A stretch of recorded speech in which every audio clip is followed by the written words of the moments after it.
Bueno,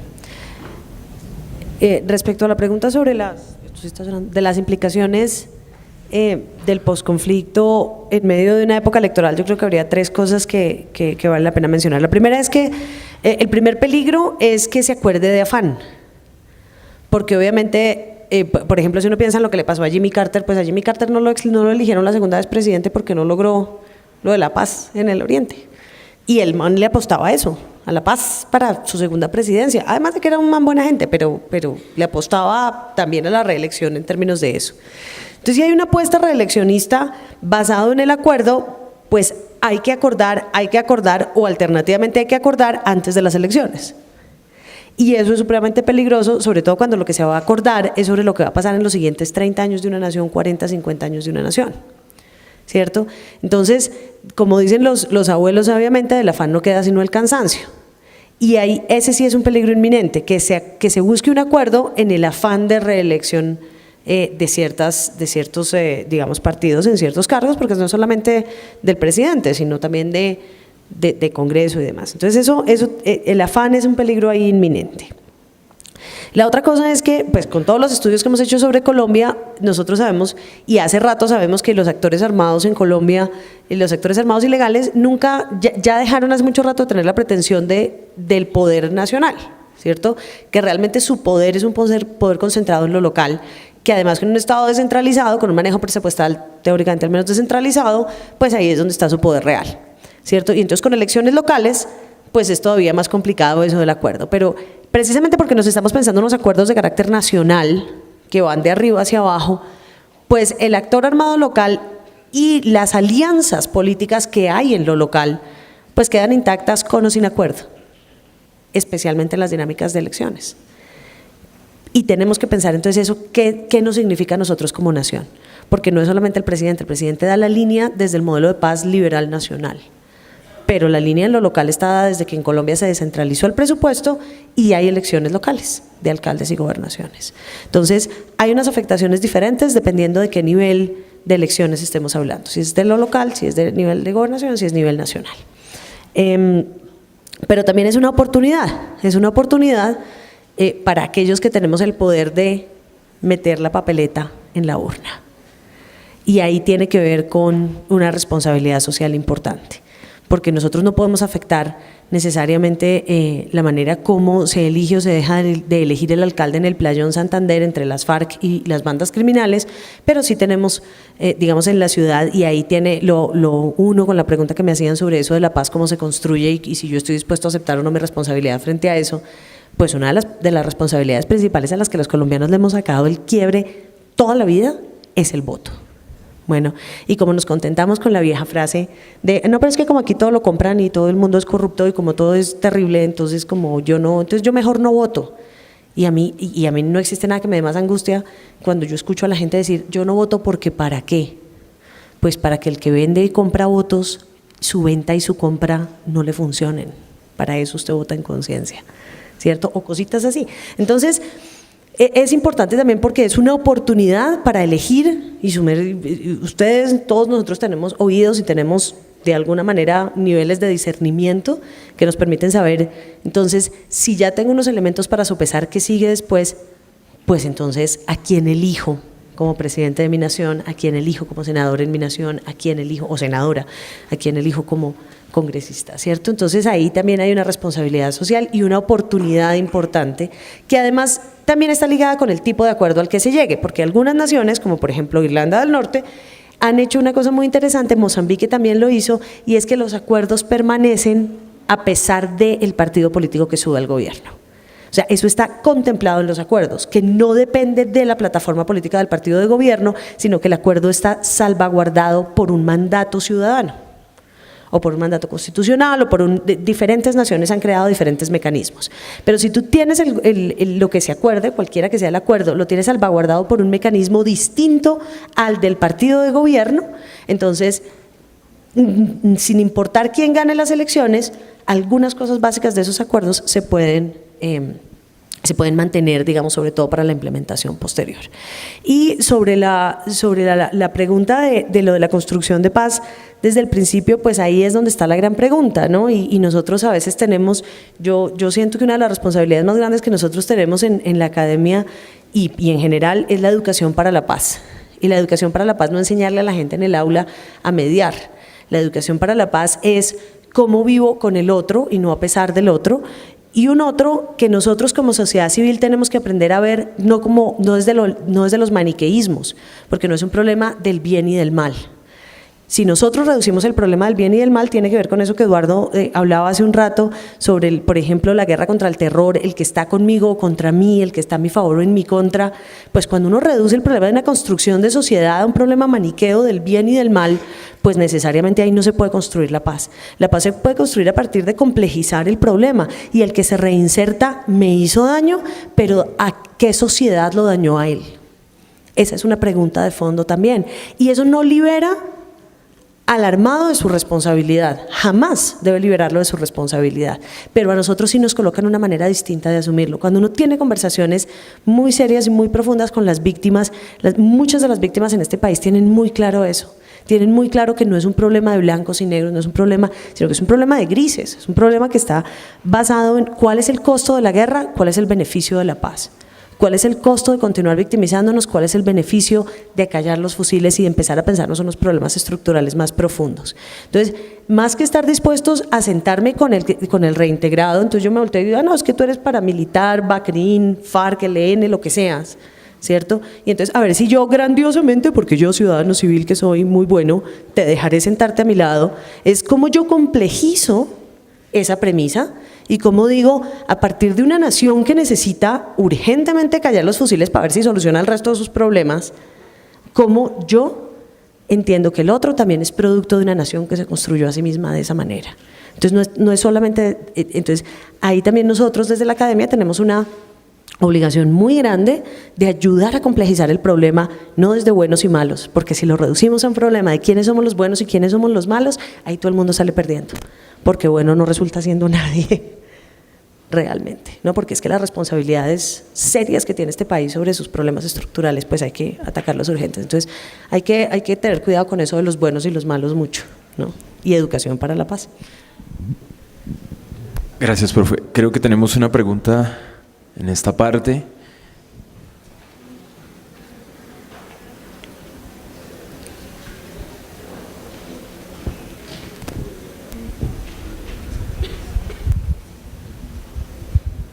Muy buenos días. Bueno, con respecto a lo que refiere la profe Mary de la educación para la paz, pues anteriormente me estaba cuestionando algo. Digamos, cuando nuestro imaginario colectivo se permea de problemas estructurales tan fuertes, el gobierno nacional no debería garantizar la sensibilización de la sociedad para poder reconstruir un nuevo tejido social. O sea, es entendible, o sea, y entiendo y comparto su posición de la responsabilidad de la academia para educar para la paz, porque todos hablan de paz, pero nadie educa para la paz. Y otra pregunta que sí sería para el profesor Eduardo.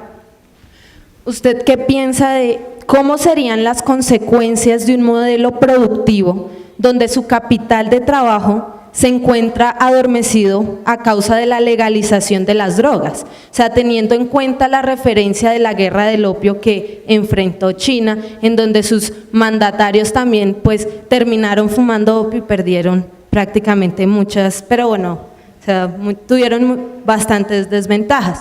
Entonces, ¿usted qué piensa al ver que una juventud prefiere adormecer como este tipo de dolores sociales a través de las drogas en vez de construir una paz por medio de la educación que puede plantear la academia? Porque pues evidentemente en un país donde el problema son las drogas, pues yo no creo que darle más droga a la gente pues solucione la violencia. Gracias. ¿Alguien más? Creo que en la parte superior del auditorio.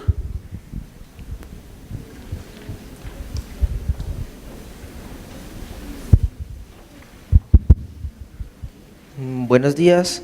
Primero que todo quisiera Pues hablar sobre el año 1998, 99, si no estoy mal, fue lo del proceso de paz en el Cajuán.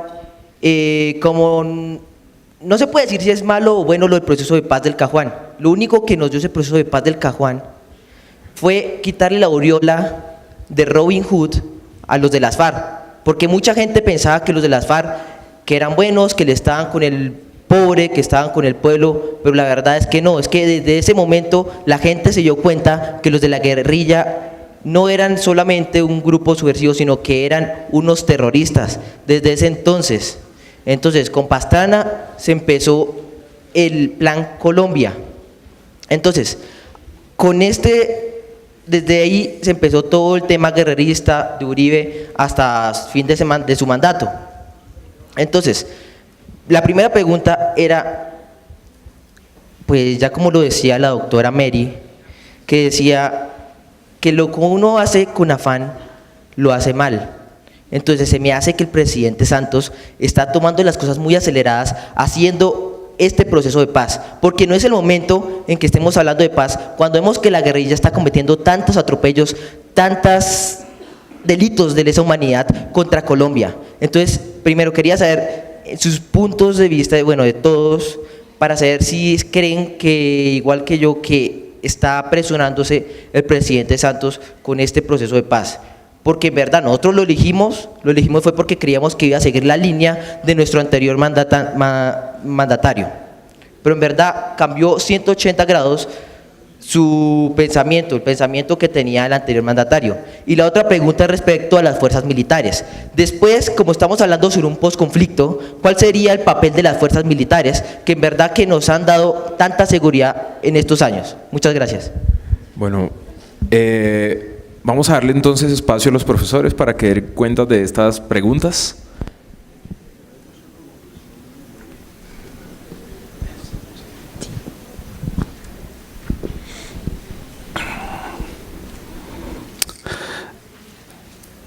Me voy a referir nuevamente a ese planteamiento que se viene presentando a nivel internacional y que lo comparto. La guerra frontal contra las drogas fracasó. Y hay todos los informes serios, tanto de Naciones Unidas como de gobiernos, como el mismo gobierno norteamericano. A tal punto que es más costoso, tanto en términos financieros o económicos, como en vidas humanas, la forma como se está enfrentando la droga, que lo que invierten los países para tratar a los consumidores como enfermos, es decir, no como un enfoque criminal, sino como un problema de salud pública. Yo no tengo la llave, pero lo cierto es que si uno observa cómo la erradicación de cultivos nunca se ha reducido en Colombia. Y Colombia, a pesar de todo el Plan Colombia, de los casi 10.000 millones de dólares que ha costado en la última década, de Colombia siguen saliendo 800 toneladas anuales de cocaína hacia los Estados Unidos. Y México, que se volvió un país casi que plataforma del ingreso de la droga a los Estados Unidos, vive casi la tragedia, o peor en algunos casos, que la que sufrió Colombia en los años 90. Con todo el aparato militar, con todos los programas de interdicción, de erradicación, porque se consideró de que el único mecanismo de atacar las drogas era la criminalización de la misma. Y vemos en el pasado otro tipo de cuestiones que posteriormente se legalizaron, que ocasionó la prohibición del alcohol en Estados Unidos en los años 20. Y cuando usted criminaliza algo, ahí le abre el espacio para aquello que es ilegal, los grupos criminales aprovechen aquello. Yo no sé ni tengo las estadísticas qué produce más adictos, si lo prohibido o lo permitido. Pero lo que sí sé es que hay una serie de programas, y en el caso de Brasil o en el caso de algunos países europeos, que el tratamiento controlado de los adictos tiene un efecto más productivo de reintegrarlos a la sociedad. Lo que a mí me preocupa es, y me uno a esa preocupación que tienen presidentes, que tiene Pepe Mujica, por ejemplo, que tiene Zedillo, que tiene todos. El único que ha tenido el valor de hablar que hay que buscar un enfoque distinto frente a la droga ha sido Santos en ejercicio. Los demás nunca hablaron cuando fueron presidentes. Y a Santos le preocupa porque eso va a ser un problema del posconflicto colombiano. ¿Cuál es la solución? Bueno, ahí es donde hay que entrar a negociar con los Estados Unidos, con esa visión puritana por un lado, pero al mismo tiempo de visión totalmente de criminalizar el uso de la droga, que es distinta a la europea. Porque entre ese continuo, criminalización y legalización, también puede estar de que miremos no al que la produce, sino al que la consume más como un enfermo y no como un criminal. Y yo creo que allí hay una serie de alternativas que hay que probar, porque la otra fracasó. La otra es más los muertos que ponen, los muertos los ponemos nosotros en Colombia, los venimos poniendo hace 30 años. El costo que eso implica cuando esa plata se podría revertir en salud o en educación, y si algo fracasó y no produjo los resultados, la racionalidad del ser humano nos tiene que llevar a buscar caminos distintos. Y no estoy planteando de que la salida sea la legalización. No, hay que buscar en ese espectro y en ese continuo, y no es un problema local de Colombia, es un problema global. Es un problema donde tienen que sentarse tanto países productores como países consumidores. Y el problema es mientras el consumo, y el consumo en Colombia no es tanto de cocaína. El consumo de cocaína, porque la cocaína casi que la exportamos. El gran problema del consumo de la cocaína o de la heroína, que no la producimos nosotros, se da en Europa y Estados Unidos. Y mientras el mercado sea tan atractivo y aquí tengamos tantos problemas sociales irresolutos en el campo y sea ilegal, será una vía de salida para resolver precisamente las penurias y las carencias de muchos de nuestros compatriotas. Y eso es lo que lleva al sentido común a hoy en día buscar una salida distinta a algo que fracasó, y ahí es donde tenemos que trabajar todos, tanto países productores como consumidores.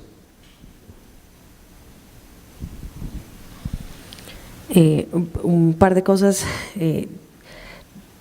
respecto a lo de las drogas, y quiero decir una cosa que me parece clave, y es que es demasiado complejo y ninguna respuesta te va a satisfacer nunca. Tenemos que buscar la que se acerque más a la lógica, pero lo que sí es cierto es que el problema de las drogas nunca lo podemos sacar de la lógica del mercado, porque si lo ponemos únicamente en la discusión de lo moral, esa discusión no le sirve a nadie para que la plata de las drogas es la plata que paga la guerra. Tiene que ser una discusión desde la lógica del mercado. Pero ninguna respuesta nunca te va a satisfacer, eso sí te lo aseguro. Nosotros llevamos unos que otros añitos más que tú estudiando todos estos problemas sociales y complejidades sociales, y uno empieza a buscar recovequitos en las respuestas, pero no hay ninguna respuesta correcta. Tenemos que ir buscando esas respuestas, pero eso desde la lógica del mercado, porque si lo único que da de comer es la hoja de coca, pues eso es lo que da de comer, y a los campesinos les gusta comer igual que a ti y a mí.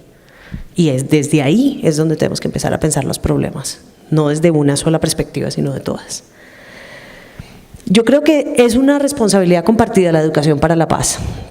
Y yo creo que es importante hacer una precisión que yo siempre hago en mi primera clase en ciencias políticas con mis estudiantes. Y es que cuando tú me dices es una responsabilidad del Estado, me estás diciendo que es una responsabilidad mía, porque yo soy parte del Estado. Un ciudadano es Estado. Y ahí es donde empiezan la gran mayoría de nuestros males políticos. Y es que la gente dice, ¿eso no es responsabilidad del Estado? Pues claro, pero del Estado en cuanto a usted. Ahora, si vamos a hablar del mandato del gobierno, entonces estamos hablando de otra dimensión de cosas. Bueno, claro, el gobierno está en la obligación de pagar por ciertas cosas. Bueno, porque ningún gobierno tampoco lo puede hacer todo solo. Eso tampoco es posible. O si no, tendríamos 80% de gobierno y 20% de ciudad civil, de sociedad civil, y eso tampoco sirve, ¿cierto? Entonces, claro, los gobiernos tienen que pagar por la educación para la paz, tienen que pagar por los procesos de reintegración de las personas, tienen que pagar el precio de la paz. El precio de la paz lo tiene que pagar el gobierno, con ayuda de otros sectores, porque tampoco puede. Independientemente de que Colombia tenga la posibilidad de ser un país en el que se invierte, y sea un país rico en recursos, es un país que tiene unas dinámicas de guerra muy fuertes y que no puede sacar de la noche a la mañana todos los recursos que se necesitan para la paz. Tiene que hacerlo en compañía de otros sectores. Pero sí me parece fundamental que la primera distinción que se haga es que cuando tú estás hablando de Estado, estás hablando de ti y de mí, con el gobierno. Y luego, cuando estamos hablando del gobierno, entonces el gobierno tiene la responsabilidad de financiarlo y de hacerlo de manera compartida y en responsabilidad compartida con los demás sectores, porque tiene que ser en conversación. Y en este momento el gobierno colombiano, bien o mal, está haciendo un esfuerzo muy honesto de tratar de trabajar con otros sectores. Y entonces la unidad de víctimas y la unidad de restitución de tierras y el Ministerio de Justicia, el Ministerio de Gobierno, están buscando la academia, están buscando las ONGs, están buscando diferentes organizaciones y están diciendo, hábleme y ayúdeme. Yo lo contrato y ayúdeme a pensar este problema.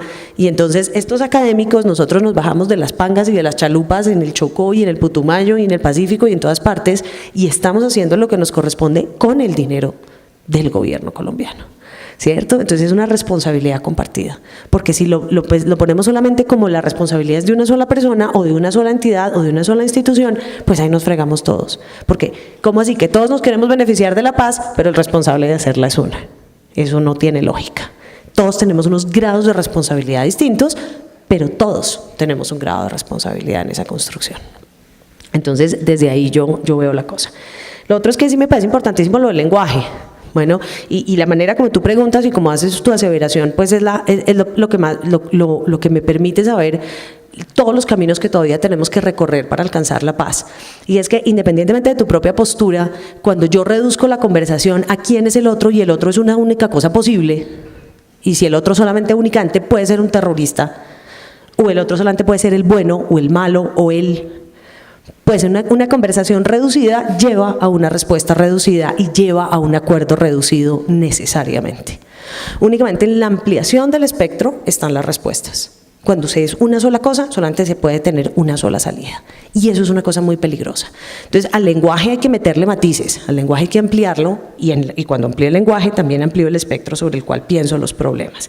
Y cuando pienso los problemas de manera amplia, entonces también encuentro respuestas amplias. Como por ejemplo, que las lógicas de la guerra son las lógicas de la guerra. Yo no sé por qué todo el mundo está esperando que un actor armado ilegal se porte como la Madre Teresa de Calcuta. Y entonces lo decimos como la gran aseveración, que es que los malos se portan como los malos. Pues es que la lógica de la guerra es la lógica de la guerra. Y en la lógica de la guerra la gente no se porta bien. Entonces, no busquemos la paz a partir de decirle al otro, es que usted ha sido malo. Pues claro, ha violado los derechos humanos. Pues claro, ha cometido crímenes de lesa humanidad. Sí, ¿qué sigue después? ¿Cómo lo complejizamos? ¿Cómo lo superamos? Eso es distinto cuando ampliamos el espectro sobre lo que lo pensamos. ¿Por qué? Pues porque es una guerra. Funciona desde la lógica de la guerra. Y en la lógica de la guerra hay muertos, hay dolor, hay violaciones graves y serias a los derechos humanos, al derecho internacional humanitario, a los seres humanos en su cotidianidad, en grandes y pequeñas escalas. Entonces, desde la complejidad, hablemos desde la complejidad de la guerra, no desde el actor monolítico y monocausal, porque eso a Colombia no le ha pasado. Colombia no es monolítica y Colombia no es monocausal. Colombia es multiactor, multicausal, multiestructural, son muchas cosas las que le pasan a este país. Entonces, ampliemos la conversación sobre la guerra para poder entender la conversación sobre la paz.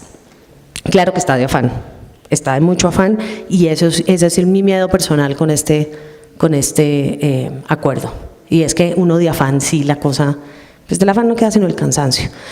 Son 5 puntos, afortunadamente no son 20, porque negociar, pero son 5 puntos claves. Entonces, yo espero, no sé, o sea, todo el mundo dice, el mismo Santos dijo noviembre, y yo creo que noviembre es una fecha absurda para pensar que se puede negociar algo más de lo que ya están negociando, pero yo sí creo que el afán es peligroso. Y para terminar, el papel de las fuerzas militares es, cuando yo pienso en qué debe pasar con las fuerzas militares en posconflicto, me acuerdo cuando yo era niña y uno llegaba a los pueblos en Colombia y los que estaban enseñando en las escuelas eran los militares. Y me acuerdo que los militares construían escuelas. Yo no sé si tú te acuerdas de eso, Eduardo, pues yo me acuerdo de eso. Yo me acuerdo que el profesor de escuela de primero a quinto eran oficiales, suboficiales y soldados del ejército colombiano.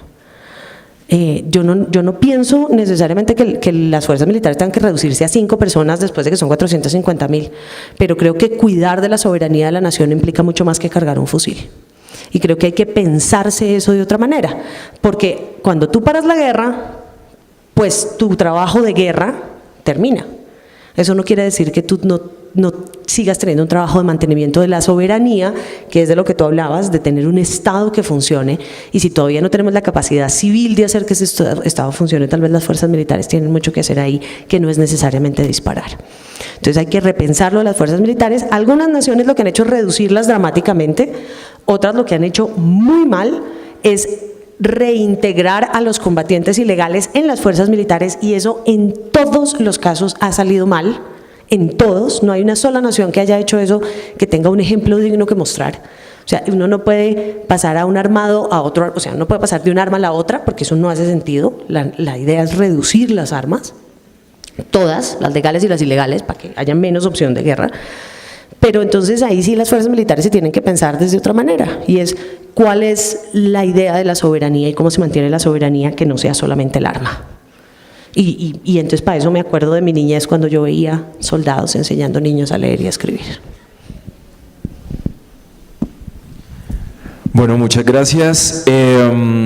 Ahora, como les comenté hace un rato, vamos a tener una presentación de danza contemporánea luego de la excelente presentación de los profesores, que fue muy bien alimentado por las preguntas que ustedes hicieron. Da un fuerte aplauso, gracias.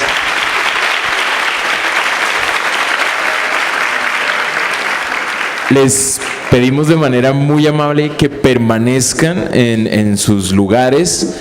Esta presentación que viene a continuación por parte de la compañía Con Cuerpos, les cuento, recibió el premio a organizaciones culturales y artísticas de y para población en situación de discapacidad, que fue otorgado por el Ministerio de Cultura, además de que fue declarada un proyecto prioritario por parte del British Council en 2009. Entonces, luego de la presentación que viene a continuación por parte del grupo de danza contemporánea, los invitamos a seguir a la salida del auditorio para que puedan degustar de un delicioso refrigerio que hemos preparado para todos ustedes.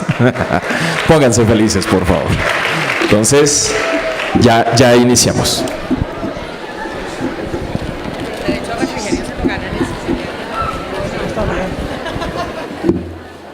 Dijo todo lo que iba a decir.